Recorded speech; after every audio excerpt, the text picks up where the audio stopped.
G'day. How you going, buddy? Good and yourself, mate? Good? Good. We've got a guest on tonight. I know. That feel that been a while. Nice waffle. I know. So with us tonight, we have Fryzie Ernesty from Fryzie's Reptiles. Hey, mate, how you doing? Yeah, good, boys. How are we? Good, mate. Good. I'm glad you said his last name because I would have butchered that for sure. Oh, hopefully I got it right. Most people do, yep. It's Ernesty, yep. There you Ernesty. go. There you go. Not quite there, but yeah, not far off the mark. My one's a nightmare. The Germans screw me over. Yeah, I'm not. Yeah, well, we're German as well, so. Oh, there you go. Mate, so yeah, for those who don't know, Fryzie's a South Australian reptile keeper that keeps a variety of lizards, geckos, and pythons and more. And yeah, you've got a pretty stellar looking collection from what you can see on your Instagram page, and a hell of a lot of variety.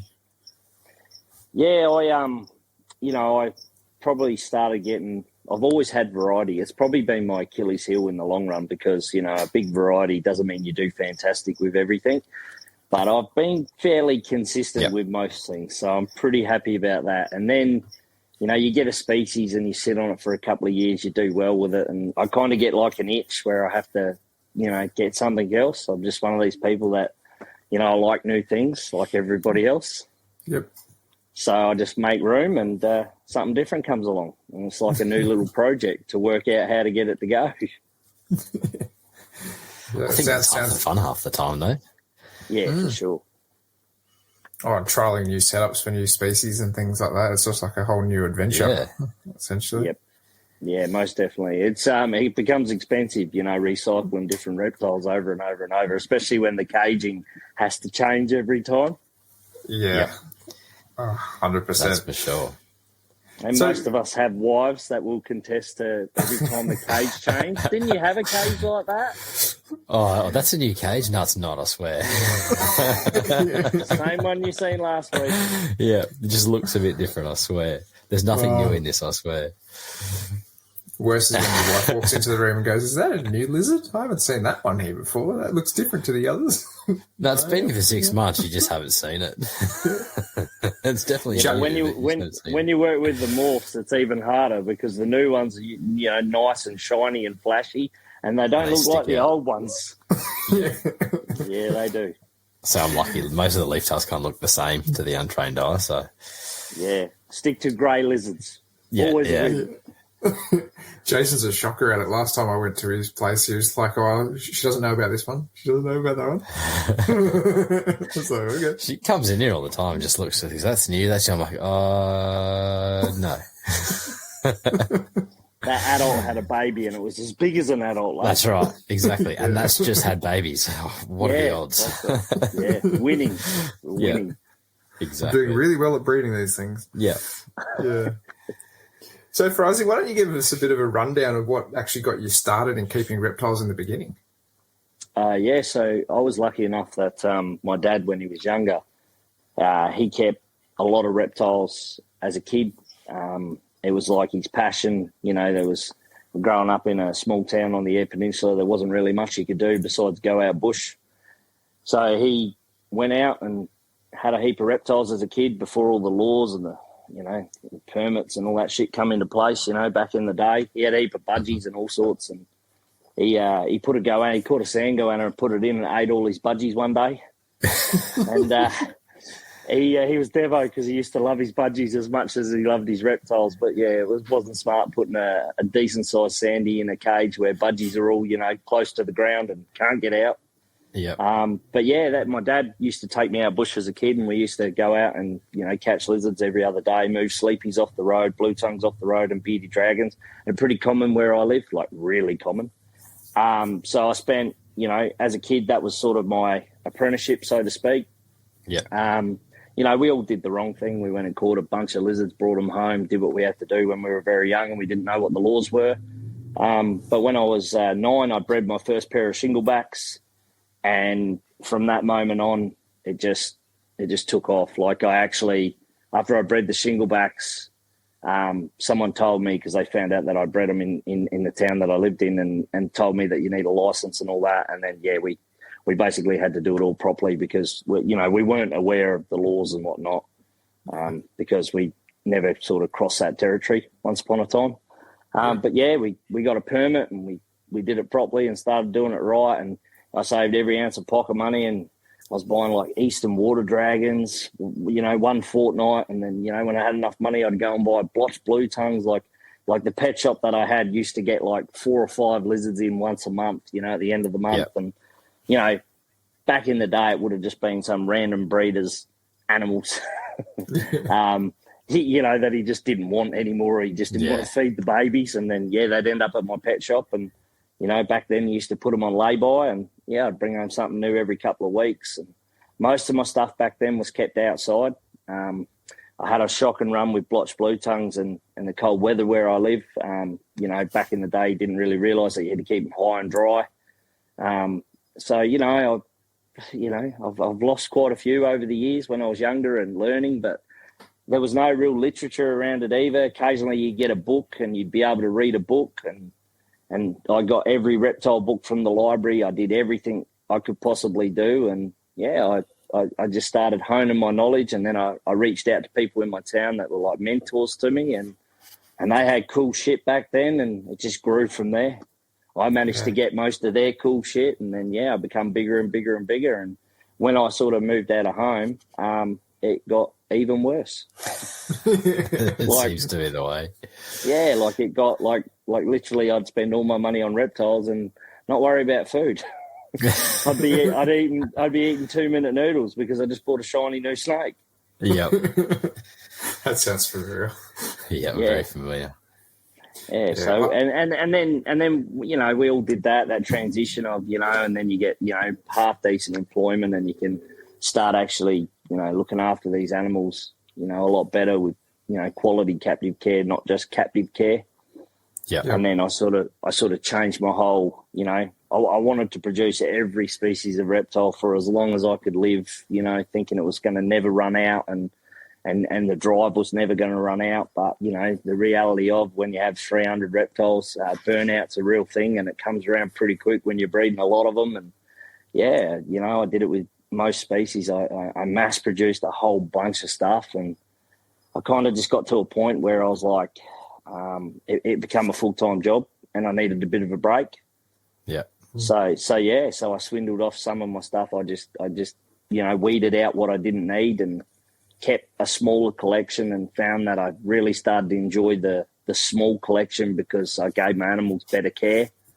Yeah. And now my numbers are, more than manageable. And even at the end of a breeding season every year, I go, well, I don't need to produce that many. So I'll bomb off a couple of adults, and I'll bomb off, a few other projects that I didn't really want to, I decided for some unknown reason I just didn't want to continue with that particular project.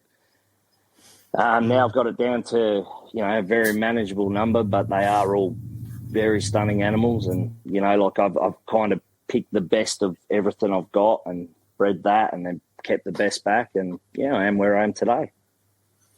Quality, not quantity.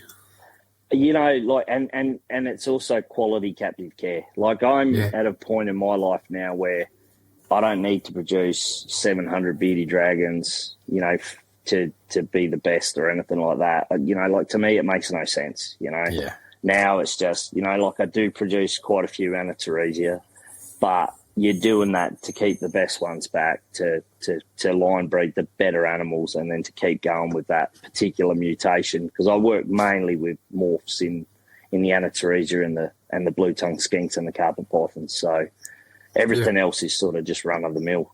Yeah. Yeah. So what are you basically keeping these days, apart from obviously your morph stuff? Have you got kind of other side little projects and stuff you got interested in?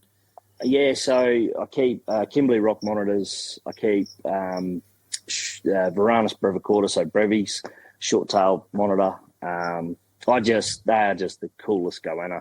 I had them in, I'd like to say 2008. I did really well with them back then. And I don't know, someone offered me stupid money for them back in the day, and I just took it. And I kicked myself every day because I probably shouldn't have, but I did. And then I was afforded the opportunity off a really good mate in Western Australia to get some brevies over that he captive produced, and they were fantastic. And I'm so glad I did it. And my first lot will be hatching in a month. So That's Oh, awesome. wicked. So yeah, They're not something you see around too much of. Nah, they sort of. I don't know what happened, but there was quite a few of them in the hobby that just people sort of lose focus. They don't particularly continue with the project. They keep them, and they generally will probably overfeed them. I'd say would be the biggest reason of why they don't stay reproductive. They get too fat, and then they become lazy breeders. But yeah, now they're like between myself and a couple of mates, we've got really good numbers, and next year we'll have even better numbers. And yeah, but they're always cool to swap for something that you really want to, because everyone wants a brevy. Exactly. Yeah. They're one that's always really interested me. They just look so different compared to a lot of the other goannas too. They're kind of just so stocky. Yeah, they're the bulldogs. They're little bulldogs. They're so cool, but they honestly like my favourite monitor outside of the Kimbos would be Gillans. I love pygmy mulgars because they're so busy. They never stop. They've always got to be doing something. So they're awesome. Brevies are up there. The issue with brevies, the difference is brevies will sleep in the morning till about 11 o'clock. Then they'll wake up and be like a Gillans for the best part of 4 or 5 hours, and then they go back to bed. Yeah. and they just on their backs in the middle of the enclosure or wedged up against something, and every day you think they're dead, and they just trick you. So they're not for the faint-hearted, the brevicorder. Walk in, you think it's carked it, but it's just sleeping. Every day. I've got photos. Also, my mate, Scotty Ryan posted a video the other day of one of his just sleeping on its back. I've got one sitting in the corner of the cage, full arched over, out like a light. I think he's going to snap his spine, but he's out like a light. Sounds like a toddler. Pretty much.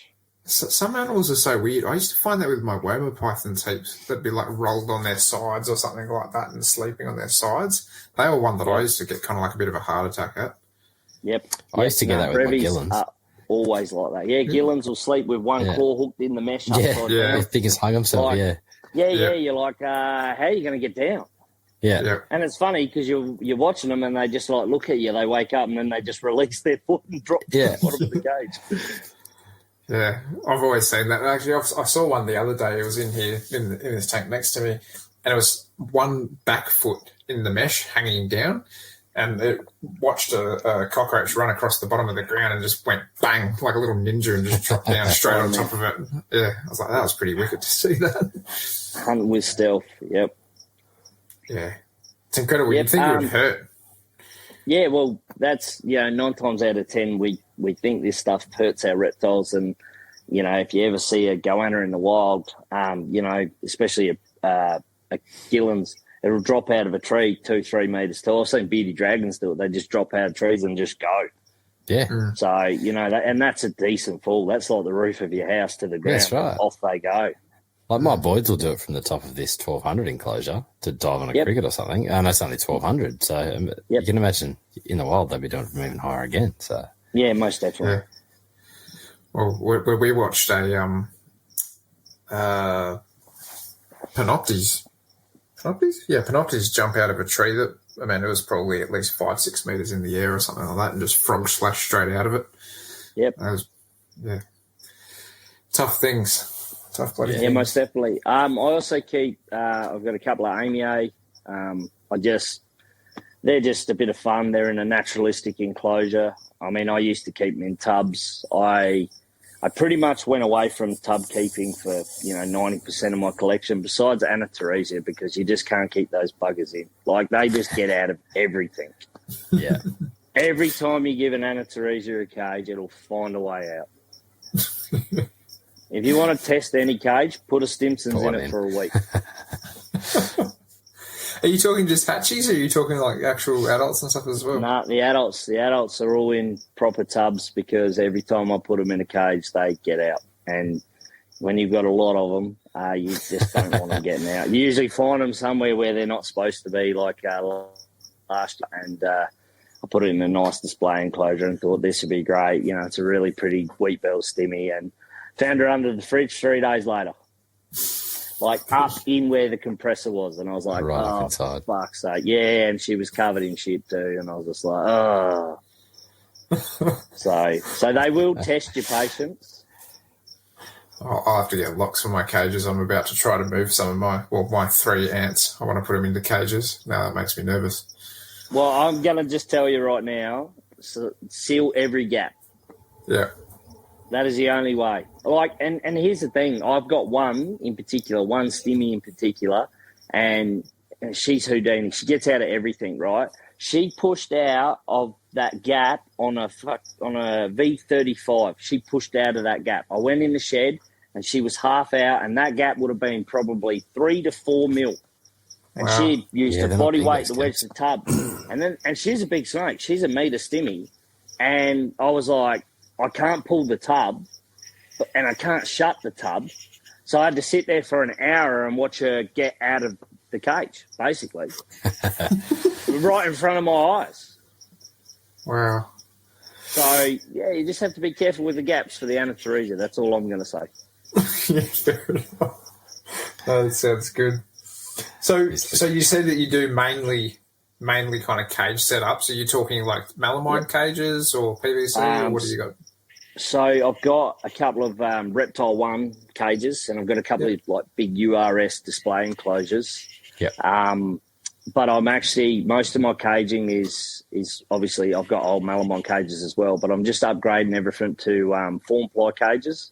Yep. Everything's going across to form ply. I mean, ideally I'd love to go to PVC, but I live out in the country, and freight is usually 3 times the price of the cage, just to get it to me. Yeah. It's a bit of a shitty scenario, but with the country in such, poor condition with freight, I just form ply, I can get it. My locals get it. They cut it all to size, and then I just knock the stuff up. But I actually rate the Reptile 1 cages. I really do rate them. I've got a couple of them, and they're pretty decent. Are you talking the glass ones, or are you talking the timber ones? No, they're both pretty decent. I mean, I like the fact that you can add, plenty of heat to them. The glass ones are fantastic. They really are good because they've got the swing doors, and little monitors will test your patience too. Yep, they sure will. Yes, they will. I don't think I've seen the Reptile 1 swing door enclosures. Are they the flat pack ones? The Reptile 1 ones? Pack. They're brilliant. That's right, yeah, they're absolutely brilliant. And like when you screw them up tight enough, there's generally no gaps. Yeah. Yeah. So, that's what the baby Kimbos get raised in. The baby Brevies will get raised in them as well. Yeah. Yeah. So, yeah. Have you got the new version with, like, the actual key lock, or have you got the one that's got, like, kind of like the dummy lock? No, they've all got the key lock, and there's a little black piece of plastic that comes up and just holds the doors in. Yep, I've got them ones. Yeah, yeah.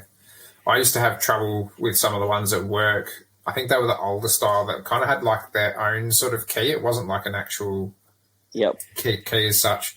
But I used to get sand into those gaps from the bearded dragons there. And I'd be constantly having to take those locks off and give them a bit of a clean out. But I think since they've gone to those new locks on the ones they got now, they seem to be a lot more robust. Yeah, they've also, that little glass window in the front is perfect because, even dragons, I mean, bearded dragons are just messy captives on a good day, and they just get sand everywhere. It doesn't matter how you do it. They just get sand everywhere. But I've had beardies in these cages, and unless she walks through the water bowl and then goes through the dirt and goes boom on the glass like they always do, you generally won't have problems where the lock is because it's right in the middle of the cage. Yeah. So it's pretty handy. A lot different to sliding tracks. I can't stand sliding tracks. What about that noise?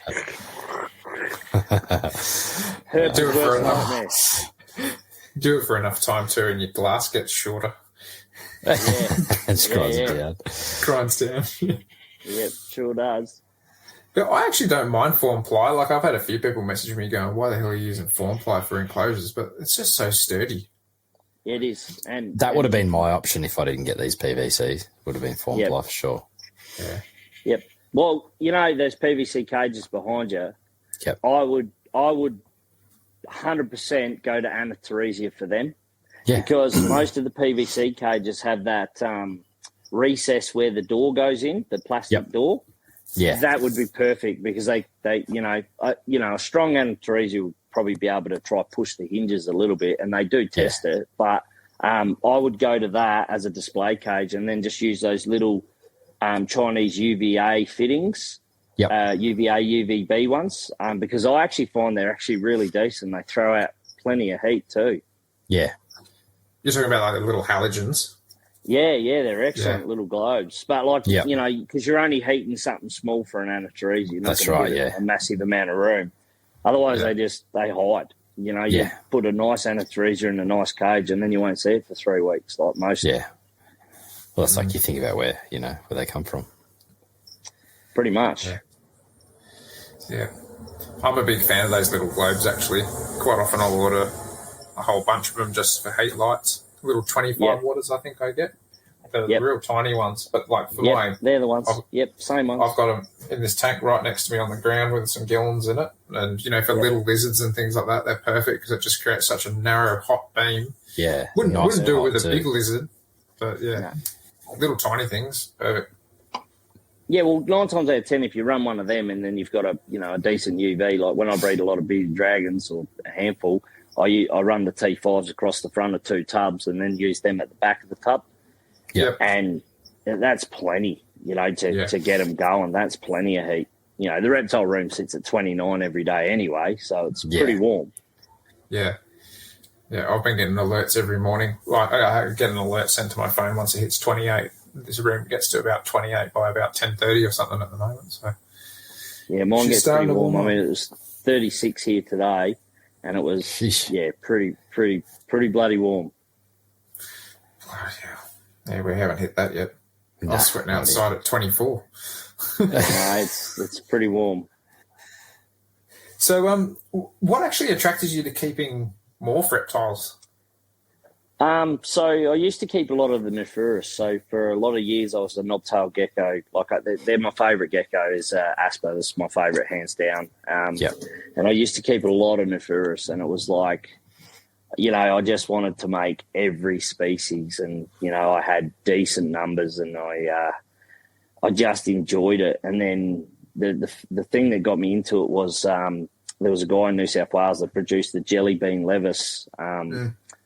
Jason, and he offered me some of the jelly beans, the original jelly beans, and I spent a ridiculous amount of money on them, which was, quite a significant amount.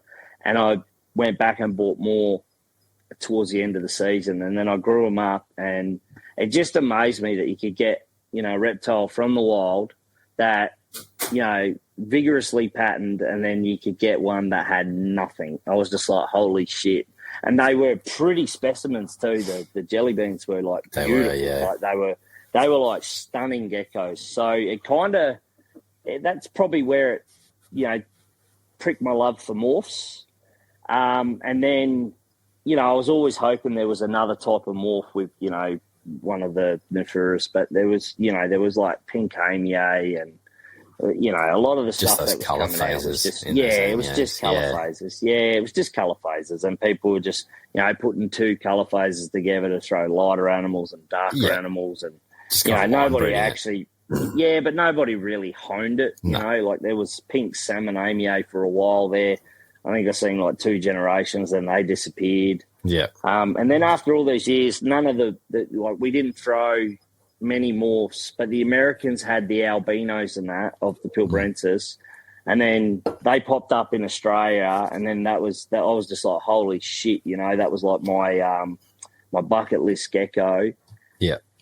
I was not shy of spending money on them. I bought some in, and and they were just crap. Like they had really poor eyesight. They were terrible feeders most of the time, and they were a gecko they were like 2 albino Pilbrensis were more work than 40 other geckos. Yeah. And to me, I was just like, nah. So I had a bit of a break from most of the reptiles. I sold off the majority of my collection and had a bit of a break, and went on holidays, went overseas, did what normal people do. And I come home, and my wife said to me, "You're miserable, go buy a lizard."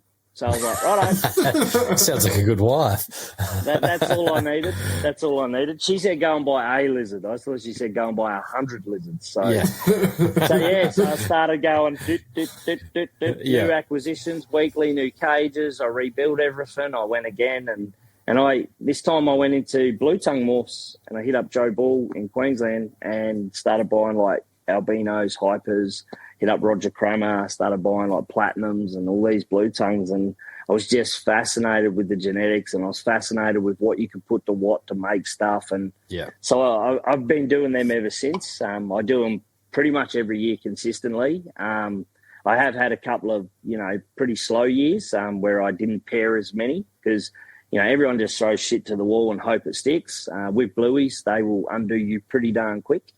But once you've got your eye in and you're half decent with them, you generally can expect quite a few litters every year. And making, there's like a little bluey's beautiful, right? Even a normal's beautiful. But you throw a little hypermel or a little white or a little albino or a little anery, and you're just like, holy shit, these things are mad. And then obviously I chase the double genetics and the triple genetics, and I'm still chasing that stuff, and I still produce most of the stuff. I don't produce it all yet, but I'll be pretty happy to. I should have just saved my money for like 6 or 7 years, gone out and bought like the platinum or the snow and the lava, and put them two together. I would have only had to spend on 2 lizards. Yeah. I'd be miles in front. Yeah. Way less mouse to feed then too. That's right. Yeah, too right. Yeah, I mean, at my biggest, I had 100 adult blue tongues. That was going pretty hard. Yeah, that's a lot of mess too, because they're not exactly like stink. And they stink. They smell terrible. As soon as they lay a nice fresh one, you can smell it soon. It's like a punch in the face as soon as you walk in, and that's just one. That's it. The worst out of all of them are shinglebacks. Oh my god. Yeah, the worst. I've never kept shinglebags. Beardy dragons are pretty ordinary too, I'll be honest. Adult beardies, they make a mess, but shinglebacks, they stink when they shit. It's like next level. So speaking about that, some people try to have that argument where, it depends on their diet and as to what they actually... I've never experienced that either. The poo smells 90% of my reptiles eat dry dog biscuits. 90% of my reptiles, and obviously I substitute with whether it be dog food or like a mince or a egg or something like that. Mate, they stink. It doesn't matter what you do, they stink. Yeah. High protein diets do that. Yep. Yeah. It's one of those things that I suppose I started collecting blue tongues for a little while there, and I think I kind of maxed out at about 8 or something, and I was like, this is enough. It already smells in this room. We're just having those guys in a rack at that stage, and they're good fun though, and I can definitely reciprocate. Baby blue tongues are probably one of the best babies I've ever bred. Yep. They're so cute too. Yeah, they are. They're amazing. They are amazing. And when they come out and they're little whites and albinos and stuff like that, they're even better. They're just holy shit. It's pretty amazing seeing some of the colours that are popping out in those now, like the last few years that people are working with. It's insane. Like some of that white with the silver. It's just, there's like undertones to a lot of them. Yeah. And it's like that's a completely different line again. Like I'm completely out of the loop with it, but looking at some of Roger's and Joe's stuff, it's just... Yep. I don't even understand what's going on. The pieds were the ones that popped up last year, and they are just mind-blowing. And, when you start putting things like albinism into pieds and then hypermelanism into pieds, and you can create like panda pieds, black on white, blue tongue, it's going to be crazy. Like it's just going to go for another 5-10 years, easy. Yeah. And like blue tongues are one of those things that I reckon they're probably one of the best pets for most kids and stuff to get into as well, just because generally they're so bulletproof. They can handle so much. Yeah. Yep. How do you actually have all your blueies set up? Are you doing a lot of like outdoor stuff these days? Yeah, so I've got 14 runs outside for my blue tongues. So I can keep, 4 or 5 to a cage, at certain times of the year. Obviously, you can't keep males with females, come up to a breeding season. But after they've all done breeding, they generally get along. You don't have too many issues. Occasionally, you'll have like a really a female that will just assert cage dominance and just chase anything around. I do have one cage with just one female in it because she's an asshole and she hates everyone. Great lizard just hates every other blue tongue. She's got a beardy dragon in with her. She doesn't bother him. He bothers her, but he doesn't really care too much. But yeah, most of the time they're in the Bell inside. The ones I've got inside are in the Bell 80s. I've got Bell 80 tub racks. I will be moving away from them, and I'll be going to the new style of tub rack that Peter Birch is bringing in, which is pretty amazing. They basically allow you to put UV and heat lights on, and you don't have to run belly heat. And, the beauty is you walk in, flick the lights on, they get all that natural goodness. You can keep them on bark chips, wood shavings, and just give them a bit more of a natural environment. The cages outside that I've got are fantastic. They're as natural as you're going to get. But I elevate mine off the ground because we get, really cold where I live, but we also get, extremes up to, 49, 50 degrees. So you have to keep them off the ground just to let that airflow go under the cages so they don't get as hot. Yeah. So are you doing kind of like the fake grass or something like that as a substrate with a wire mesh bottom? Yep. Yeah, outside, yep. So I just got the fake lawn, but it's the good one, the expensive one. And then, basically it's got the black mat underneath. They're pretty easy to clean. You just roll them up. I've got a big container that fits a perfect roll in with F10 and that, and do that sort of once every 2 months. And then I'll do cleans, their season cleans after each season, because you just want to kill any bugs or any bacteria or anything like that in the mat, and then just leave it out in the sun to dry, and then boom, they go back in. Yeah. Yeah, I found that was the best way that I had my I had little rabbit hutches essentially that I was doing my blotches outdoors, doing the similar sort of thing. I just had them raised up off the ground on pavers. But I had a really hot day that came through and just cooked them all. Unfortunately, I didn't have a chance to throw a tarp above them. I keep mine sort of 500 mil off the ground, so a foot and a half, just because we get the extremes. And I've also got a shade sail that I can put over them every, say, if it's over 35, the shade sail goes up regardless. So every morning I'll put it up.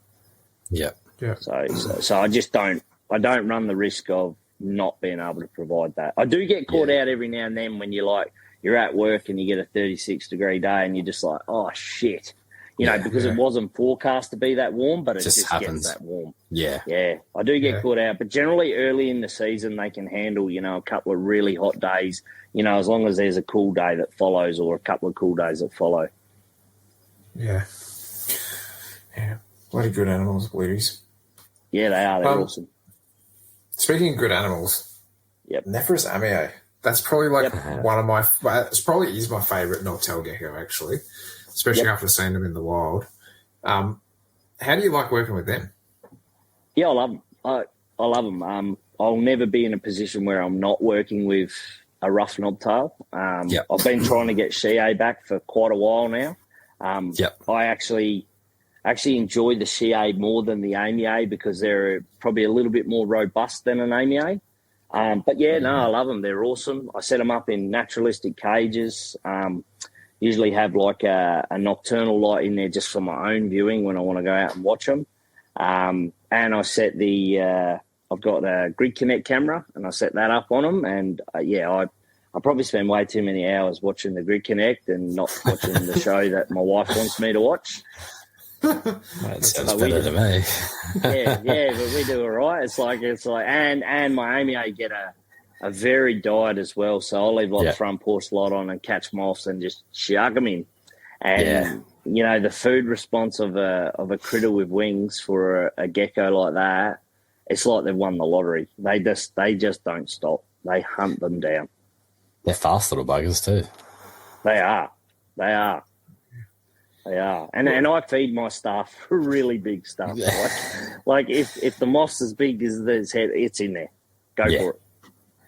Yeah, I think that kind of is a bit of a misconception that a lot of people kind of get stuck on the idea of it's got to be between the eyes. That was a massive thing for a long time, and I think we talked about this not too long ago with a couple of weeks ago. Yeah, and I can understand it as kind of like a newbie perspective, as in a safety thing you say to somebody that's maybe keeping reptiles for the first time, but after a while you kind of get used to chucking big things in them.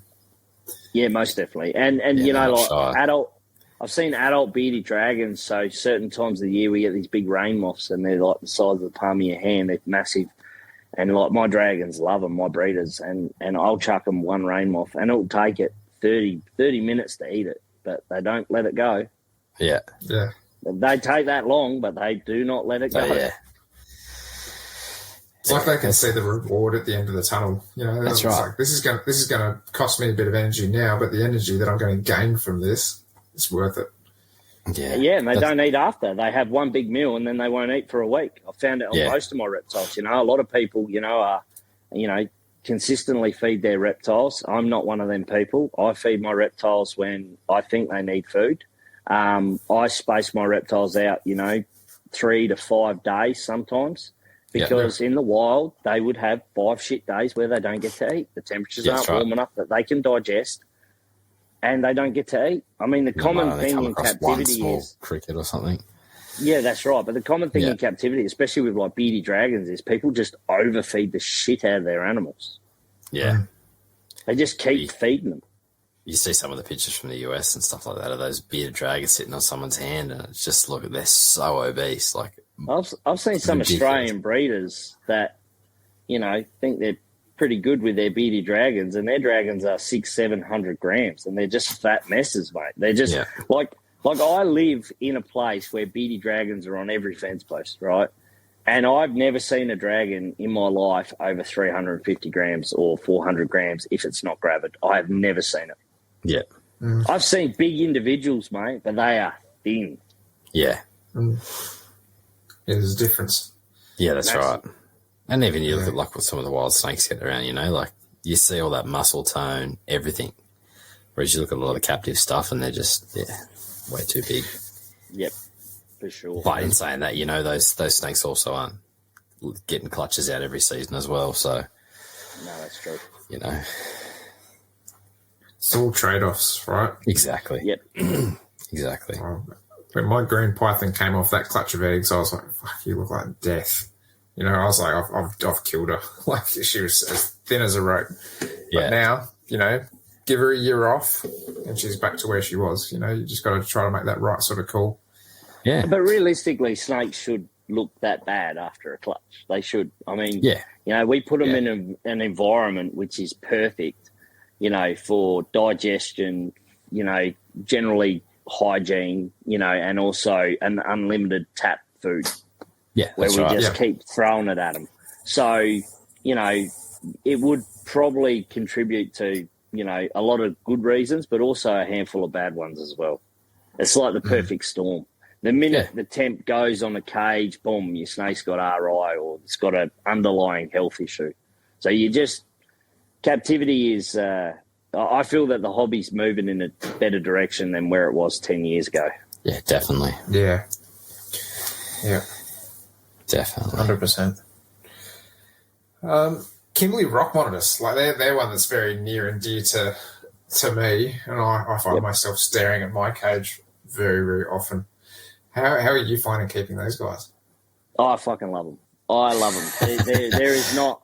The only downfall with Kimberley rock monitors, and I'm not even going to lie, is just hatching the eggs. It is not as simple as just putting them on vermiculite, putting them on water crystals, putting them on this. It is... I've had plenty of challenges, and I know that the people that I rely heavily on, Canadian Cold Blood, Brandon Van Asten over in Canada, a couple of other lads, good mates of mine, Gavin Mellon, Matt Somerville, and Rob Grabowski. I picked the shit out of their brains on, how can I do it better? Because, I hatched one last year. I actually hatched a couple, but they just didn't kick on, Yeah. And it's a kick in the guts. Like, it doesn't matter how you look at it. But I also look at it of, well, they're not completely dialed in yet, and I haven't got this right, haven't got this perfect. Something's happened, and I just need to do better. But as captive specimens, they are hands down my favourite. I absolutely love them. Yeah. And I've got a natural cage. It's a URS 1200 by 1200, I think it is. And it's got a full rock back wall, all cork bark walls. It's a pretty impressive cage, like I'm not going to lie, it is. But it is very weathered.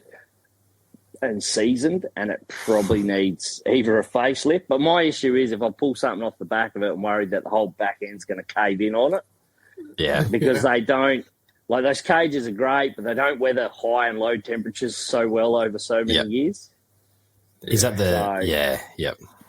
Yeah, so and it's a nice cage. Like, I'm not going to fault it. The cage is fantastic, but like I run a lot of heat on that cage for those Kimberley rock monitors, like a lot of heat. Because it's so big, you have to heat the whole cage basically. Yeah. Oh yeah. So and so, glass.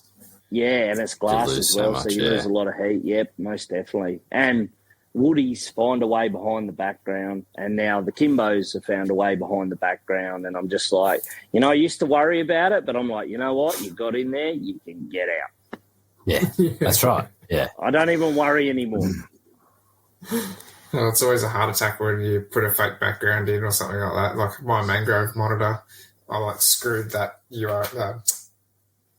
Universal Rock background into place, all perfect. Yep. And within an hour, she found a hole and she was in behind it. And I was like, oh, shit. So I'm plugging that up with a little piece of timber on a bracket and kind of screwing that all shut.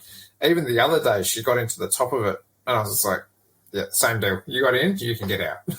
It's 4-foot goanna, whatever. Yep, most definitely. Yeah. I've just become, I've got 4 kids and, most of the time they're pretty good with the reptiles. None of them, well, the little fella, he loves them, but each kid, because I always had really expensive reptiles, I probably wasn't the best advocate for reptiles for children because I was like, don't drop it, and unfortunately that probably scared my children out of wanting to keep reptiles. My own fault, and I won't up to it, but I'm much better now. At the end of the day, if a kid drops a reptile, I mean, they fall out of trees to run away from predators. It's not a big deal. And you kind of want to hone their skills with reptiles and, so they have that passion that you had when you were a kid. Yeah. 100%. Yeah. I mean, I've even had one year when I had a lot of Shea and a couple of other eggs, central nether dragons, and a whole heap of other eggs in the incubator. My son went to put the container of eggs in the incubator, and as he put it on, the shelf just went like this, and that whole shelf just knocked every other shelf down on the incubator. Eggs went everywhere. Season was pretty much done in 30 seconds.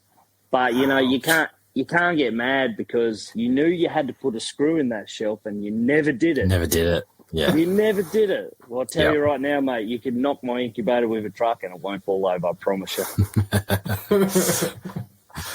Speaking about ATM. Yep. Speaking about your incubator, how have you got that set up? Is that kind of like an old fridge setup? Yeah, so I've got 3 incubators. They're all old fridges. So I've got a double door glass fridge, and then I've got 2 single door glass fridges. Basically, your typical drink fridge, typical Coca-Cola fridge. Yep, or whoever, whatever brand. And then I've got the fan, 2 fans in the top right, and then 2 fans on the opposite at the bottom left, so the air circulates in a sort of square motion. Yep. And then I've just got heat cord going to the back, and they're on microclimates. The little one only has 1 fan. I probably should stick a second fan in it. I definitely should. And I probably will after this season.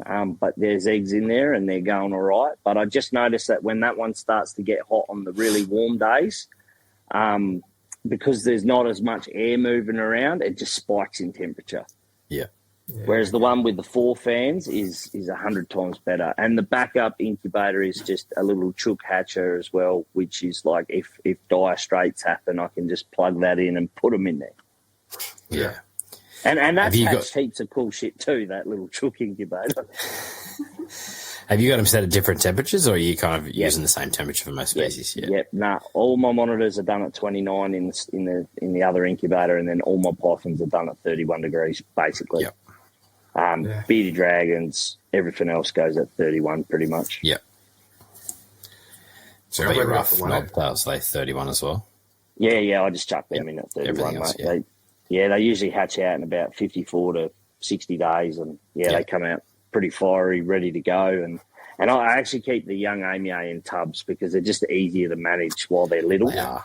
Yeah, especially to monitor the food intake and stuff as well. Yeah, most definitely. Because I have had, some hatch out and then just decide that they just want to kick the bucket and, for reasons that none of us will ever figure out. Yeah. But I just find that the tub is, it's clean, it's easy, it's less stressful because they're a pretty high-stress gecko when they're young. Yeah. And generally they're pretty good. I mean, they stress a lot as adults as well, but my adults, they're like, they're seasoned veterans. They're almost ready to retire, to be honest. They're another thing that you don't see around much anymore. Back when they were on, they were, Yeah, you couldn't buy them to save your life because they'd go advertise and they get snapped up so quick. But now you just don't even see them advertised anymore. Yeah, it's the same with most species. It's kind of like the supply and demand. Yeah. You mass produce a species and you see it with different species every year. Back in the day, central netteds you could buy, for sort of $80 anywhere. Now you can't even get them. They're another species that people just can't get their hands on them. And to be honest, they're my favourite dragon. And I would always keep central netteds because my wife actually loves them. So it's easy for me to get them because I don't have to ask. I just tell her, hey, I've got netteds coming. She's like, oh, they're mine. So that makes life very easy. But, it's like everything, the supply and demand. So years ago, AMA were, you couldn't get rid of them for sort of $250. But nowadays, they're just starting to spike back up there and go like that. But it was the same with the Shea as well, I was probably, I think, the second person in Australia to produce Shea, and I bought my originals off Gavin Bedford, and I did really well with them. I smashed them out of the park. And then, there was, this massive oversupply of Shea, and they were $2,000 an animal when I first got into them, and then they went to next to nothing, and people couldn't give them away. And then all of a sudden, 3 years later, when everyone stops breeding, they start going like this again and start going back up. So every year there's cycles of animals. I mean, I remember my first Gillans were $800 each back in the day, and they're almost back at that price now. Yeah. When I got into them, they were only $200, $250 or something like that. Yeah, I think I bought mine for $300. I think off Gavin. And I had my first Gillans. I bought off a guy called John Sudgy Ducha. Yep. And I paid, a decent amount of money for them. Great. I think I bought 5 or 7 of them. I can't remember, but they were just awesome animals. But yeah, like I say, the 2 years before I bought them, they were $880 each. Yeah. Yeah. That's crazy. It is.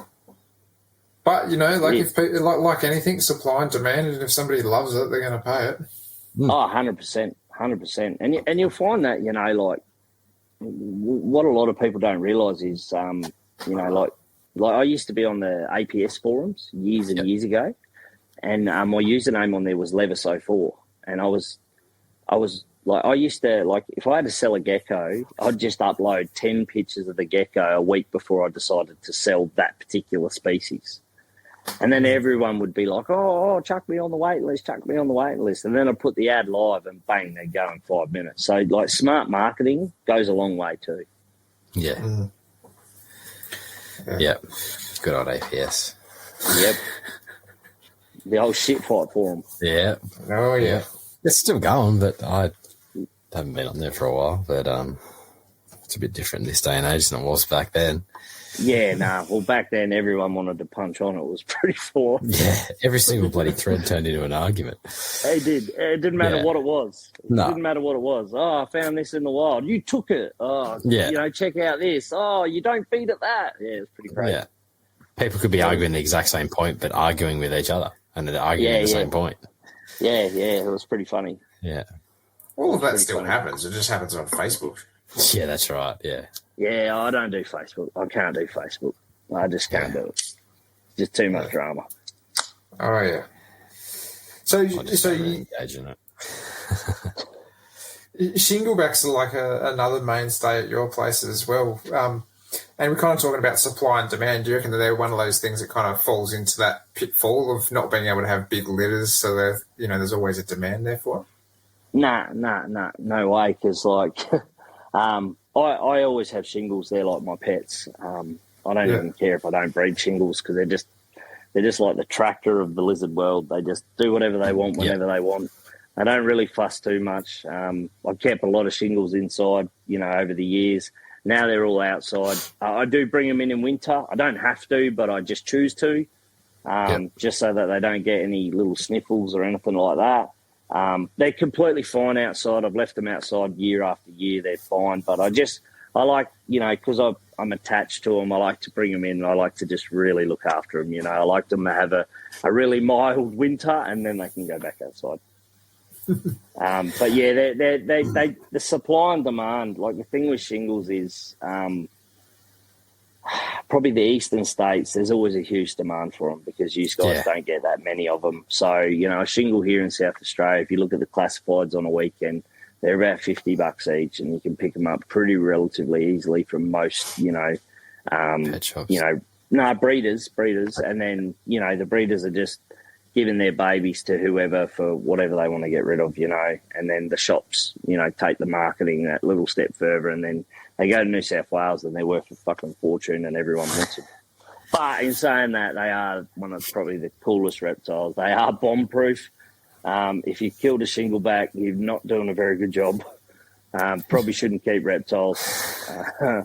They are pretty much bomb-proof. You can keep a shingleback and you don't have to do too much with them. You don't even have to, like the food variety for mine, it's, if I'm chopping up the kids' fruit or food, every now and then I'll just be like, all the ends of strawberries and shit, they just get that and they don't complain, mate. Yeah. I love the goldfields. They're stunning, those things. Yeah, they are. A good friend of mine breeds the really, really orange ones, and I sort of said to him, like, if I'm going to get the goldfields, like, I just want the best pair money can buy. Like, I just want that pair. I'd probably be hesitant to keep them outside, even though they do just fine here, at least for the first 12 months. But, if you want them, you want real nice ones. Because I used to have Perth Hills, and they were beautiful. Like, they were stunning. But they weren't goldfields is probably the best way to describe them. Do you reckon that potentially, South Australia in particular being a bit more of a drier state, it's a bit easier to kind of keep them versus maybe us over here on the East Coast? Yeah, 100%. They don't handle humidity at all. Like, they really don't. Like, they just don't handle it. They generally get sick really quickly around humidity. But, I just think that, we're pretty dry where we are, although we've had a couple of really wet years. But, I mean, the flowers are blooming and they are fat shingles at the moment. They are. And I'll say this to all captive keepers, if you've got a fat shingle, you're doing well because they're fat in the wild too, don't worry. Especially in spring. Just not the beardies, hey? Yeah. No, not the beardies. Well, a shingleback will sit there and eat every single flower it can see. Like, that's just what they do, Beardy dragon would probably eat 3 flowers and be like, I'm right for a couple of days. Yeah. Give me an insect. A grasshopper or a bug. Yeah. Oh, that's wicked. Have you actually had any much experience with any of the powdered reptile foods? Like, is that something you've ever included in your animals' diets?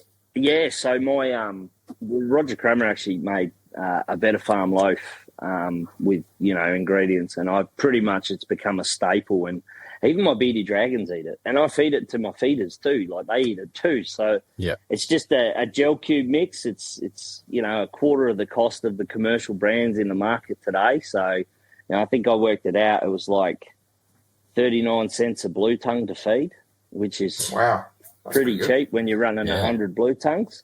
And it works. Like, it actually works. I've tried the Rapashi stuff. I didn't rate it. I actually thought it was pretty ordinary. And my reptiles didn't really like it. I've tried the Arcadia stuff, and to be honest, that's hit and miss too with some of the reptiles. Yeah. Even a couple of my shinglebacks turn their nose up to that too, which is strange because they generally don't say no to anything. I haven't tried the new Fuzzy Fox stuff yet, but I'm keen to give it a whirl, like most stuff, and just see if my animals like it. Yeah. I love gel foods because it's just convenient. Like, I work full time. I'm pretty busy. In fact, I do like 60 hours a week at work. So, gel foods kind of tick a box. Really, really cool. I guess that's the one thing with the blue tongues as well. Is feed them the dry dog biscuits. That's like another time saver. Yeah, most definitely. Cost effective. Yeah, and they like it. They actually exactly, like and it. and they do well on it too. Where I live, and the blue tongues will be eating out of the dog's biscuit, chasing your dog away from the bowl. Yeah, the wild ones will be eating out of the dog's biscuit bowl. So there's a method there to that madness. Mm. And something else to consider is generally they're a pretty balanced food. If you're buying a decent pellet and stuff that's made for a dog or a cat or whatever it might be, they're reasonably balanced. That's right. Well, sustain up to like a 30, 40 kilo animal for its whole life. So most definitely. Yep. Yeah, I'm really keen to try out that fuzzy fox stuff, to be honest, because I think with my schedules now on my work days, like I get kind of caught out where I just don't have enough time in the morning to feed bugs out. So I think just having like some of that stuff, especially for like the goannas and the beardies and the frilly and stuff like that, would just be handy to have that on hand. Yeah, for sure. I haven't tried anything for the goannas. Like, they don't eat like the gel foods that I make up or have. But I would be keen to try it to see if the goannas would like that one, because I believe Fuzzy Fox has a monitor one, so I'd be keen to give that a crack. Yeah, I think that'd be the first one that I'd buy to give that a crack. I mean, worst case, it just goes in the feeders tub. Oh, I can tell you no gecko eats it, but I've never seen a gecko. No Nephurus likes that shit. Like, they just don't like it. Yeah, I tried it. They spit it straight back up. Yeah. Yeah. So for me personally, it's I'm racing out of the house in the morning, so that's why it's good to have something to chuck into the goanna's cage and kind of just leave it there on a plate or something like that, and let them go to town on it. The geckos I can kind of tinker around with over night time and feed out bugs or whatever pretty easily. Yep. Yeah, that's right. Yeah, that's the good thing about geckos. That's why I kind of like them a lot too, because I got a bit more time over night time than during the day. So, I probably don't have as much time to do the geckos in any decent numbers anymore, because my nights are now spent feeding shitty little Anateresia that don't want to eat at this time of year. And it's always the good ones. It's always the good ones that don't want to eat as well, like the real good ones. But like I say, I get through the season, I just wouldn't have the time to do, like, if I don't feel like I'm doing an animal justice anymore, then I just won't keep it. Like, I used to keep a lot of Egernia, and like I've kept Egernia outside, and it probably ticks their box for being outside in a naturalistic setup. But nothing shits me more than having a lizard in a really cracker enclosure and you don't see the fucker. That just does my head in. Yeah. Like, I know it's supposed to be like that, and that's how it is in the wild, but guess what? You're at my house. I need to see you. It's a me thing. It's not a you thing. Yeah. So. Sounds like female Tristus. Yeah. I think she's still in there. Somewhere. Who knows? I get a look in maybe once a month, twice a month if I'm lucky. Yeah, no, male will sit out all the time. I couldn't do that. I have to see him every other day, or else I just lose interest really quickly on, like, you go to all this trouble to build like the nicest cage for them. You want them to peruse that whole cage, and I even set up cameras. I used to keep Hosmer skinks. Those bastards never come out. Never, ever. Or they come out, and as soon as they'd hear the door open, boom, gone. Sounds like prickly forest skinks. Yeah, so I was like, nah, can't do them. I did them for 3 years, and I was like, nah, I need a change. I love them, don't get me wrong, they're beautiful, but yeah, if I kept them again, they would get like a cage with one rock. That's it. I see you now. Oh, prickly forest skinks, they were the worst. Oh, this beautiful 2-foot bioactive tank. Oh, as an animal, 100%. They're absolutely so unique in my opinion. But as a captive, like, I was just throwing crickets in and hoping the thing was still alive because I had no idea. Yeah, I've tried bioactive quite a few times. I'm not a fan, personally. I'm just not. Yeah. I'm just not. Like, you have to do it right, and like, I know if you get it right, they're minimal work and stuff like that, but my Kimbo cage, I'm not going to lie, would be the closest thing I have to bioactive. I think it all comes down. It's not too bad. It all comes down to the species too, I reckon. Yeah, most definitely, 100%. 100%. You try to do a bioactive cage for a bearded dragon. No chance.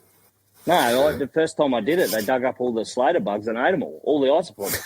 Ate the whole lot. One day. Yeah.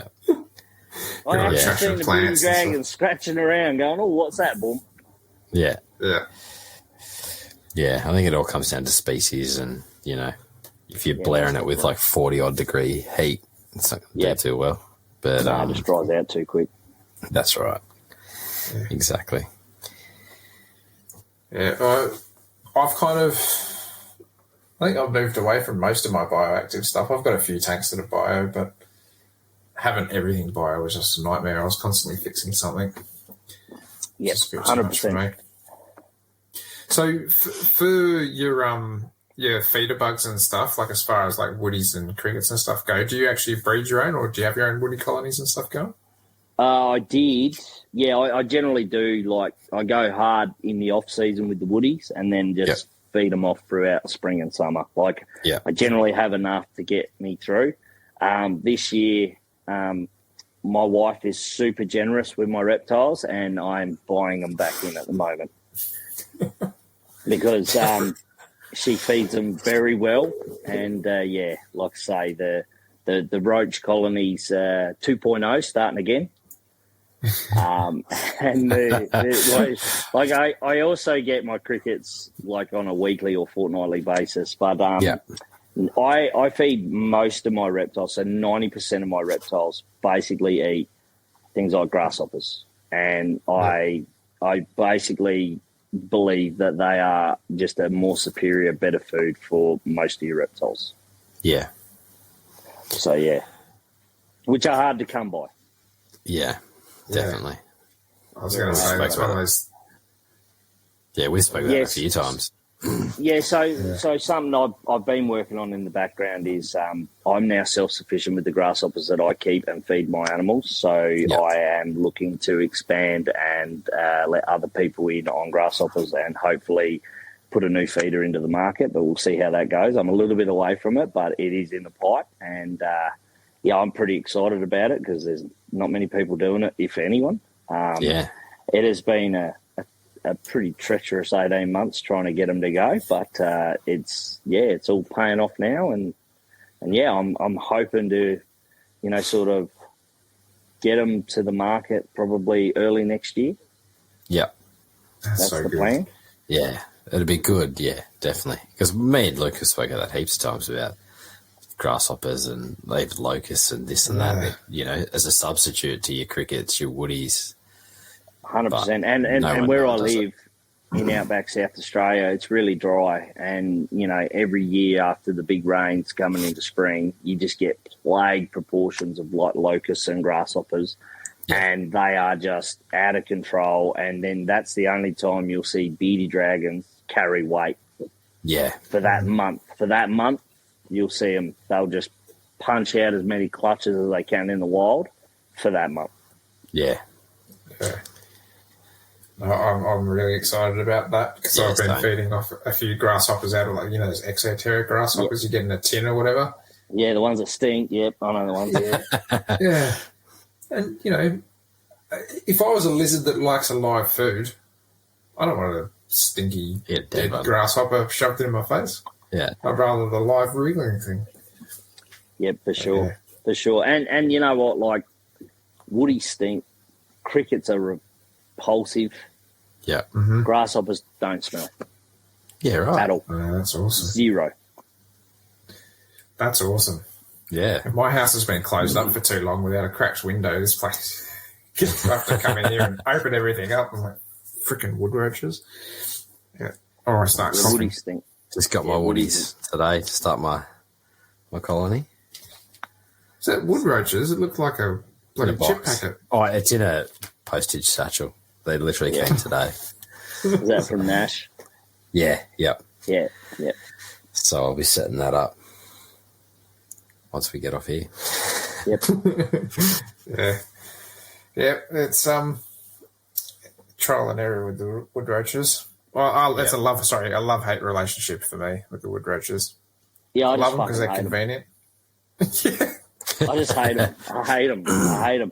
I actually don't mind crickets because when I have baby dragons on the ground, I breed my own crickets for the first, sort of 2 to 3 months, and I'm pretty good with it, Most people fail miserably with crickets. They just don't know what happens because they eat each other when they're babies because they're terrible. Like, if you don't keep the food up to them, they'll just destroy each other. Yeah. But once you work out a few little tricks with the crickets, especially when you got like baby dragons, you want them to get good starts. And baby crickets are, it's a 7-day turnaround to hatch them from the time they're laid to the time they hatch. So it's a pretty quick turnaround to give your baby dragons a really good feed. Yeah. Yeah. But, yeah. And then for your adult dragons, like Yep. how big do your grasshoppers get? They get pretty sizey, don't they? 4 inches. Yeah, right. That's a 4 big meal. inches. Yeah, 4 inches. That's a real meal. Yeah. And you literally only have to feed them probably 5 grasshoppers a week. Like, they don't eat that many of them. A male will because they're pigs, but a female generally will only eat what she needs to, produce a clutch. But yeah, they're just so much better. Like, you can feed one like 30 crickets, and that's like 1 grasshopper. Yeah. Yeah. Yeah. It's a big difference. And you can imagine the nutritional content of that grasshopper probably outweigh 30 crickets. Yeah, most definitely. And like when they're in plague proportions, I just go out in the scrub and just swing a net, and that's a feed for my dragons for like 2 weeks. Yeah. I just feed them straight off, mate. I don't care what they have in them. Like, I just feed them straight off. Yeah. Like, I'm far enough out in the scrub that I know there's no pesticides or herbicides or anything in them, so I just feed them off. Yeah. I bring them home, I put them in a cage, I feed them just a bit of leafy green, and then I feed them off. Yeah. Do you have you ever found any sort of like colour enhancements or something with your reptiles feeding off grasshoppers? I haven't really taken like a super amount of notice with like colour enhancements, but I will say that the Kimbos are on basically a complete diet of grasshoppers with the occasional egg in between, and the occasional rodent. And the colours on them are pretty sensational. But that could be the lighting as well, because I've got like T5s and really decent lighting in that enclosure too. So, but they're stunning specimens. They really are. Just like anything too, it could potentially just be the genetics behind those particular Kimbos as well. Yeah, well, that's true too. That's true too, because the baby that I do have is nearly an adult now, and he's stunning. He actually hatched 73 days after incubation. He's got a full tail, but his tail's curled up in a ball, so I called him Nubby. I dubbed him Nubby because he's got a little nub on his tail. So he's like my knob-tailed Kimbo rock monitor. So he can never leave. Yeah, the tail is just, if you have a good look at it, the tail's just in a squiggly ball. Like, you can actually see the tail going around in circles. And I thought it was going to have all sorts of issues with shed and all this stuff. Mate, he has no dramas. Yeah, right. Interesting. He has no dramas. And, it was an incubation floor. He hatched at 73 days. Not many people have hatched them that early. I asked, a few of the Kimbo, specialist breeders in Australia and overseas. None of them had ever hatched them that early, to my knowledge. And I'm just guessing the fast incubation, there might have been a spike in the incubator that I wasn't aware of. And he's come out and he's had this tiny little nub on his tail. And, I just deemed him Nubby, and he'll never leave my place. Everyone always ends up with a pet something. Yeah, you hear that some sort of quite a bit. funky critter. I hatched a Gillen's monitor once. It didn't make it, but it's like its torso was really short.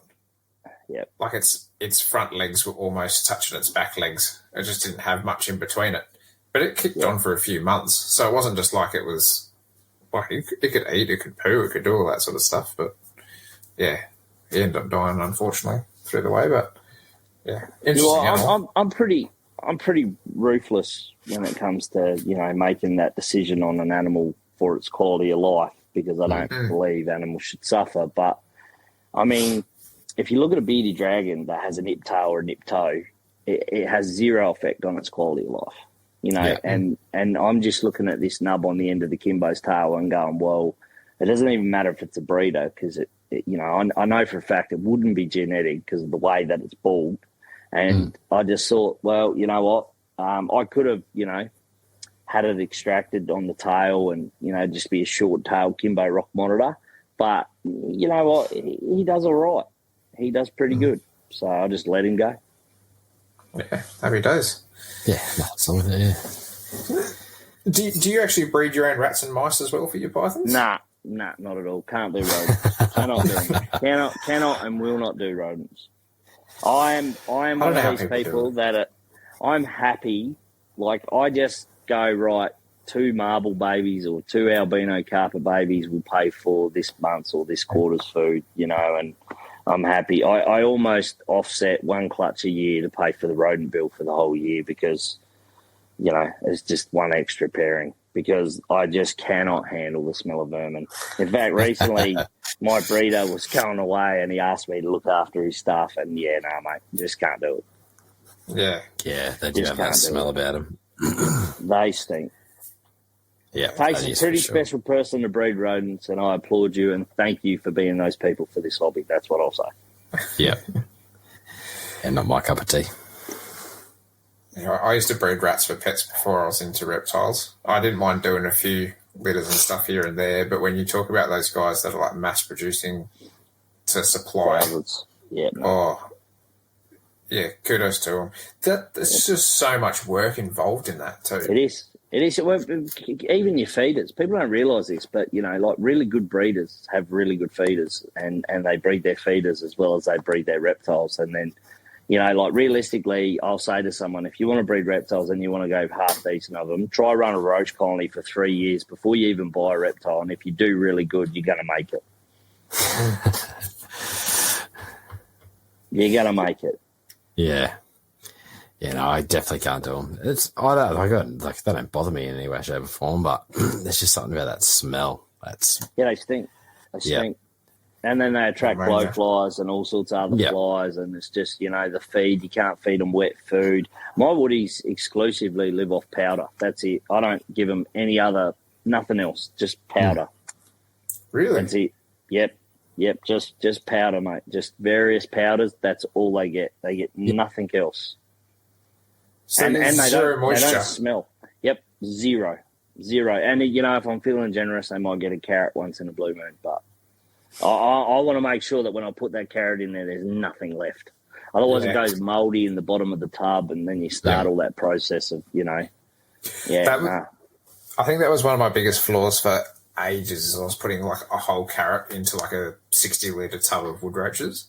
And now I'm kind of finding if I'm doing like a third of a carrot or something like that in there, it'll be gone within 2 hours. Like completely consumed. And I'm finding that's kind of the sweet spot. I do that once a week, and that's their moisture for the week. Yeah, you cut it up into 4s and do it that way and drop them in as sticks, and they just go. Like sometimes I'll even, like when I'm doing the peel, to peel for dinner and that, and you get the carrot peel, I'll just go put that in there, and because it's moisture in it. Like if they don't eat it, it just dries out really fast. But, in a decent colony, it's gone in, 6 minutes. It's just gone. Yeah. That's crazy how quickly they get switched onto that. They just bang straight onto it. Yeah, straight away. But I was put on to feeding the insects, powder, powdered variety foods, and just not feeding them. And eventually they're hungry enough and they just eat it. And then you don't have, it does minimise the smell by about 60% to my knowledge. Yeah, right. What kind of powdered foods are you actually feeding them? All sorts. So like crushed up dog bickies and stuff like that. And then, I've got like insect booster stuff. I can't remember who makes the stuff, but I've got that as well. And is that Vetafarm? Is it Vetafarm? Yeah, I think it is. Yeah, I think it is. I think it is Vetafarm's insect booster, I'm pretty sure. It probably is Vetafarm, now that you say that. But I use that and they eat it. They eat it, and you don't have to worry about, shit in the bottom of the woody tub, mouldy carrots and mouldy bits of fruit and whatnot. It's good enough, and you probably don't produce as many as you would keeping the moisture really high. But I live in a dry climate anyway, so they're kind of used to it. Yeah. Does help. I think the relative humidity in this room year round's like not drop below 65%. It's 65 in one too. We barely even have humidity where I live, you know, unless it's before a big storm. That's probably about as much as you'll get. So you've got some pretty successful social media platforms and stuff that you've been working on. They've really shot off as well. I remember ages ago you were talking to me about getting on a TikTok. How's that been going for you?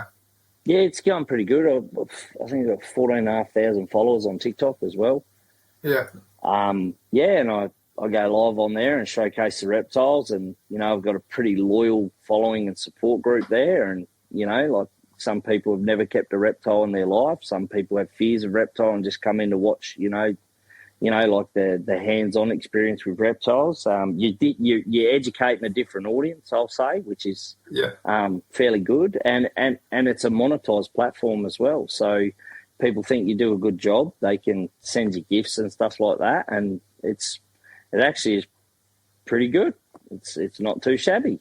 My Instagram is, you know, it sits at about 11,000 people, but I had a shingleback reel with pine cones go viral at 20.8 million, which just, it was ridiculous. Like, you know, the little things on the right-hand corner and the little love heart, and when people like your posts and that. Yeah. Well, I actually video recorded it for 4 days. It just kept going, 99, 99, 99, 99. Like, it was mental. I couldn't reply to anyone's messages because I just had that many notifications coming in. So that shingleback reel hit 20.8 million, and you know, you get an extra 7,000 followers straight away in 4 days for that. Like, everyone just follows you. And most of my reels are, you know, like, they get really decent traction. And then I sort of was putting all my time into Instagram, and I started realizing that, like, you know, running 2 decent social media accounts is a lot of work. It is a lot of work. And you've got to keep the content fresh and coming and coming and coming. And I got to the point where Instagram, it doesn't even reward. Like, they'd send you a message saying, you're going to be invited into the Reels program, or, you know, like, your account's eligible, and then you hear nothing back. And you just realise that, you know, like in other countries, you know, as soon as your content goes over a certain amount, you're monetised on that content. Yeah. But in Australia, you're just not. So, yeah, I sort of pulled back from, like, I still drop a reel, you know, once a fortnight or once a month, whatever now, just to keep the account ticking over and that. It's where I do most of my, you know, talking to, you know, like you guys and other mates on Instagram. Yeah. You know, I do all that sort of stuff there as well. But outside of just having a bit of fun with it, it's kind of just turned into just, you know, it's just another social media account. I find it's a really good platform, but I just find that for Australians, it needs work. Yeah. Definitely needs work. I tried to understand TikTok a little bit. I just couldn't grasp with it. I think I'm going to stick to YouTube and post it occasionally to Instagram myself. But I do find it interesting how there's just such a wide audience that you can get on TikTok. Yeah, it's massive. It's massive. And literally, like, you can go viral for the stupidest thing. Yeah. Yeah. I think the thing on TikTok is people want to see a story. So I find that most of the stuff goes viral, especially in the reptile-related industry. And all my mates' videos that have gone viral is like when they post a beauty dragon that didn't hatch right, or something's wrong with it, or, you know, it's missing something. And then that goes viral because of all the people that, you know, have that caring, nurturing side. Yeah. And then they want the story. So I put it to the test the other day. I've got one of the Anatheresia eggs and it's gone black. So I posted a video on TikTok saying, hey, guys, will it hatch? Post a comment, you know. I got like 20 comments in 2 days, and it just keeps going and going and going. So I'll do an update in sort of 10 days, and then there'll be 10 days before it hatches. And then all those people will just keep coming back to see if that snake's hatched. Which is kind of funny, but it works. Yeah. It's getting them invested. Yeah, I think if you're trying to post educational content on TikTok, I think you're a fucking idiot. I just don't think it'll go anywhere. I'll be honest. Start People are doing just there. dance moves in People the are just reptile there room. to see asses, bikinis, and the Dance occasional moves. animal story. Yep. Yeah. We might have to come with an Australian Herpetoculture podcast dance, mate, and just start busting out on TikTok. Yeah, with those arseless chaps. Yeah. You'll be right, boys. I'll let you choreograph that one, Jason. Yeah. Start doing the Macarena. Oh, dear. Yeah, I don't think you'll catch me on that again. Unfortunately, there's not. I think that's a young man's game. I think so, yeah. A lot of time consuming as well, I think. I don't have it the is. time for People don't realise that, social media is, massive. And, unless there's a direct benefit of social media, then why are you doing it? I just, for me, it was like, I was trying to get it to the point where it could be monetized just to see if it could be, because if you're going to spend that much time investing in something, you will at least want some sort of kickback, Exactly. a sponsorship, whatever it is, Yeah. Nah, nothing. Yeah. Didn't matter what you did, nothing. Yeah. I think that's why I stuck with YouTube, is because I just didn't see Instagram actually doing anything for that. Yeah, least, YouTube's a great platform. I've got a YouTube channel too, and I just post all my TikToks across to the YouTube, so that's all it was. But I am working on something for the YouTube platform, and I think it will go all right. I really do, but it's probably going to take a full 10 months to get all the footage to put it together to be able to sort of send it. Oh, cool. I'll have to keep an eye out for that then. Yep. Are you able to reveal anything, or is that kind of like a under the roof? At the moment, it's so like I do a lot of dragons in the wild, because I literally see them every single day. Probably 10 to 20 a day. So it's just following the wild behaviour of them, because it's just there's such for such a commonly kept reptile, there's such a poor education around them. The education around a fake grass dragon, and hammocks. and Lots of them fucking in the wild. furniture and the rest of it. Castles and 800-gram monsters that are going to harnesses. stroke out on you. Yep, all that shit. For me, it's just about trying to, just educate people that these dragons aren't big and fat. These dragons climb, 2 meters in trees to bask, and take really decent vantage points. Their diet in the wild is super fucking varied, and I just find that, unfortunately, the dragon being one of the most commonly kept animals, it's probably the one that we've all failed multiple times just with its captive husbandry. I mean, we put them in 4x2x2s because we were told that the pet shop, that's the way they're supposed to go. Yeah. Realistically, I never see a dragon, or I see them on the ground, but 90% of the time they're on top of a bush, which is about 600 to 900 high. Yeah. Which says to me that we're already doing it wrong. Yeah. I'd prefer the height. Yeah. I mean, most definitely. So give your dragons 1,200 by 1,200 at the very least, if you can afford to do it. If you can't, don't buy a bearded dragon. Yeah. Oh, so I've only just recently put my beardy into something that's bigger. Yep. I'll say bigger, but it'd be awesome to put him in something like massive, like actually doing justice. It's the same as the field neck behind me in this cage. It's like, that's cool, but that cage should probably be at least floor to ceiling. yeah. Not just 4 foot at all. Yeah, but then you run into other issues of, I was going to build, I've been hearing you talk about this walk-in fucking Gillen's cage for forever, right? Yeah. This is and I'm just going to put it out there, right? So I have the room to build walk-in cages, I have the room, right? But the issue is that with the price of electricity in this country, those enclosures, especially where I live, come winter, would be virtually impossible to heat. Yeah. Yeah. But you would be running so much heat on an enclosure like that, you might as well not keep anything else. Yeah, exactly. Well, that essentially would have been my plan. Is essentially get rid of everything else. Yeah. Just cram as many in as I can. Yeah. Good luck with that. You're struggling now as it is, mate. Yeah, good luck. How many times have you downscaled? Because I reckon I've done it at least 10 more times than you, and I still got more shit. Yeah. Well, this is the lowest I've been in years. I'm down to 60 odd, 70 maybe. Give it 6 months. Yeah. Something new and shiny will pop up. Yeah. I don't have the room anymore. I've got a kid. Didn't you get Amy? Don't you have Amy? No. No, you don't. But you're going to get them because you talk about them that much. You're probably going to get them. Wheeler Eye. I know you were supposed to get Wheeler Eye, but you didn't get one, did you? No, I reluctantly refused a gracious offer.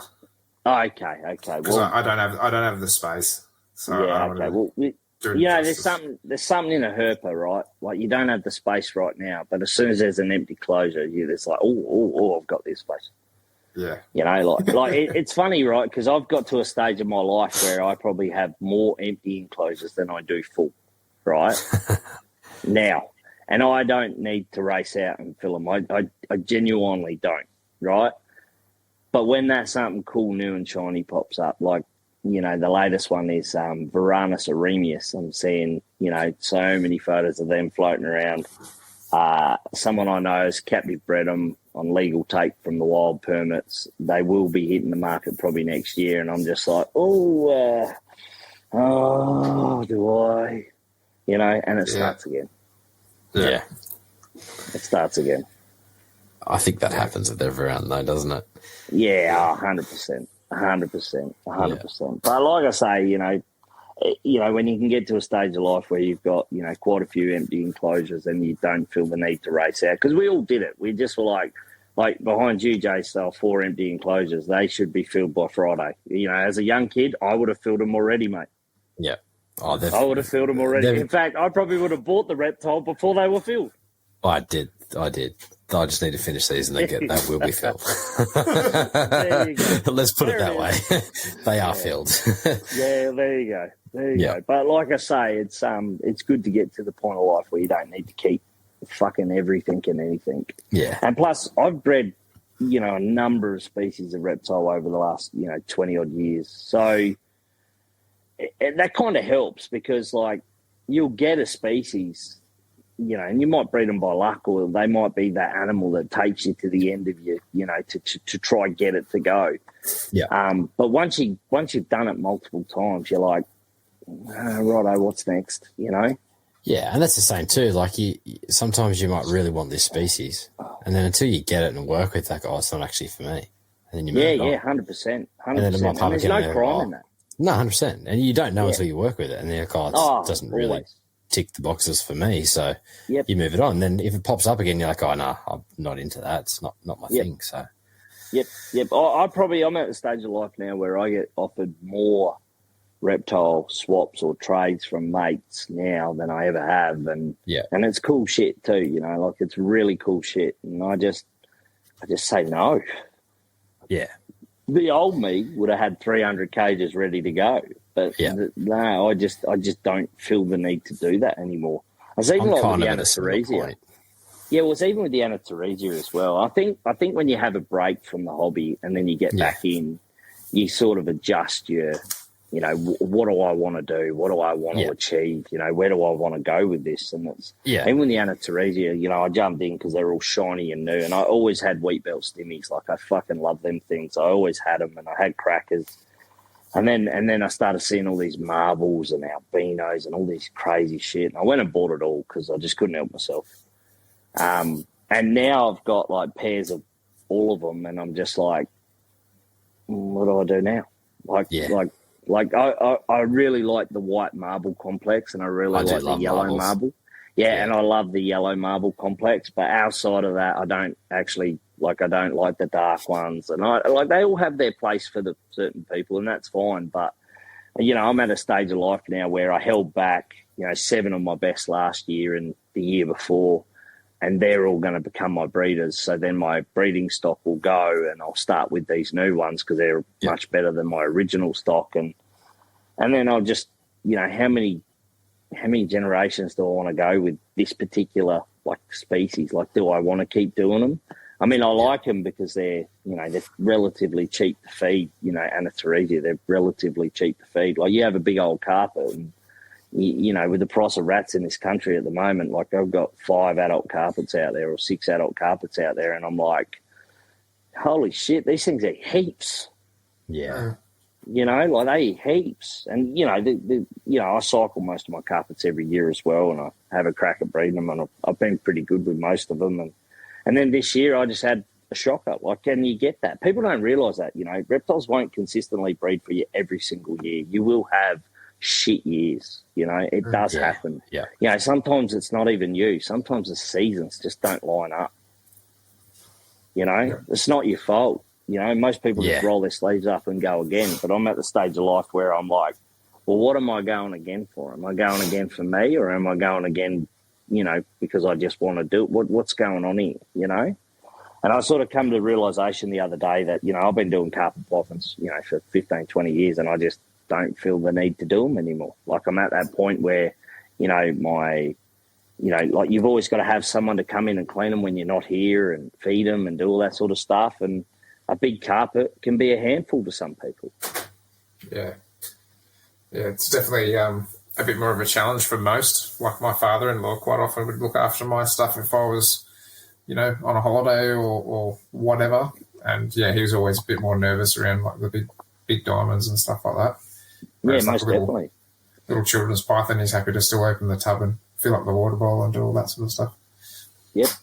Yeah, and you know what? When I go away, most of the time, I've always got someone to look after my stuff, but I space that person out so that they're only here minimal amounts of time. You know, like it's not the end of the world if your reptile water bowl is empty. Like, people have to understand that these reptiles don't drink every day in the wild. You know, like my blue tongues. Like, if you want your blue tongue to have a drink, you want it to drink fresh, clean water.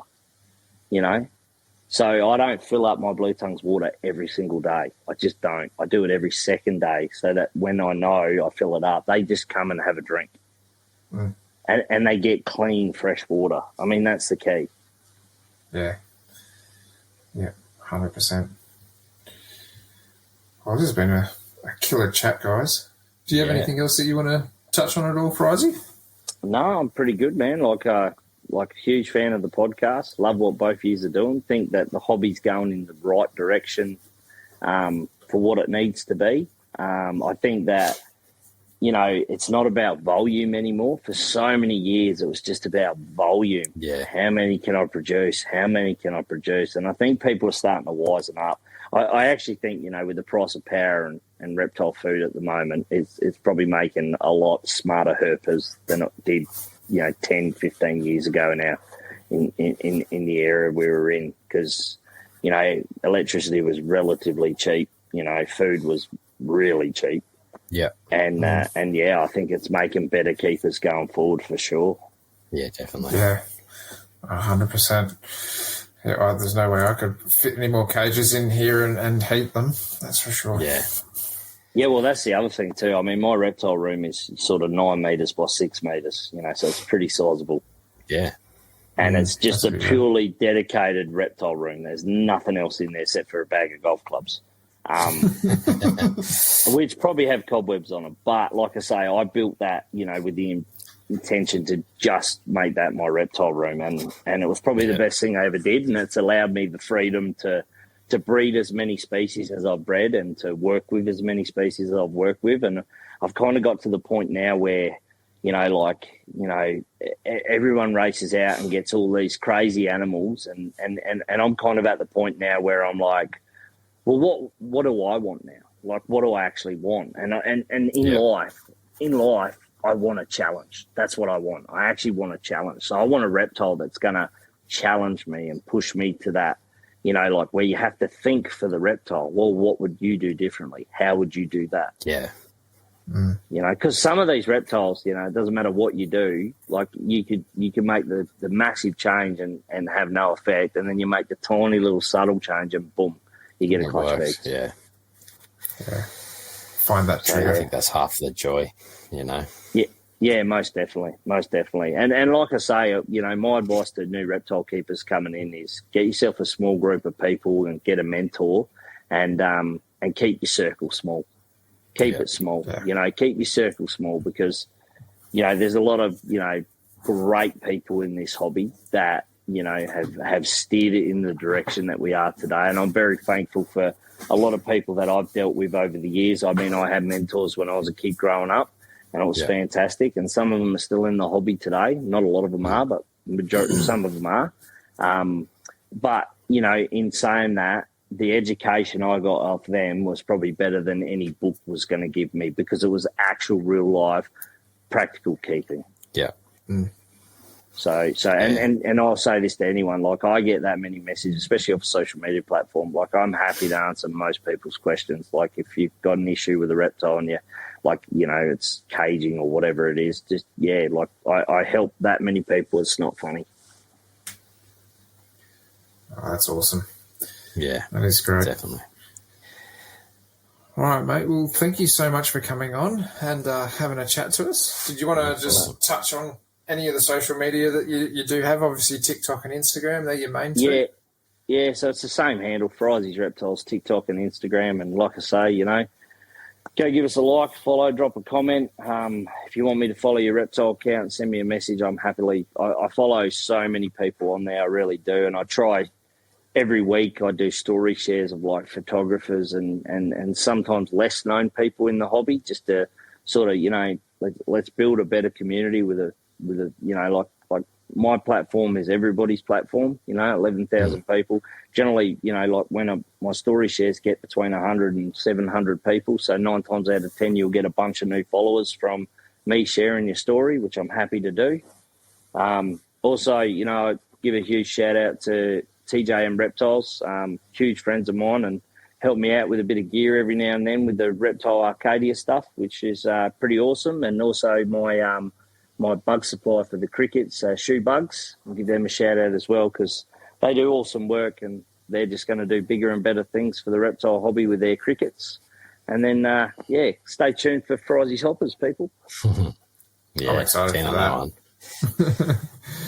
Alrighty, guys. So we'd like to say a massive thank you to Eric and Owen and the rest of the NPR crew for having us. If you'd like to contact them, it's best to find them at moreliapythonradio.com and email them at info@moreliapythonradio.com. Make sure to follow the NPR network on Facebook, Instagram, and YouTube. As far as contacting us on our social media platforms, you can email us at australianherpetoculture@gmail.com. You can also find us on Facebook and Instagram as well. Make sure to check out our Teespring store for podcast merch. The link is on the Facebook page. To see more of what Jason is doing, make sure to follow him on Facebook and Instagram at The Gecko Effect. And for myself, you can find me on YouTube, Facebook, Instagram, and Patreon and Teespring under Beach of Scaly Beasts. We hope to have you back next week for another episode of the Australian Herpetoculture Podcast. Good night, everyone. No. Night, boys.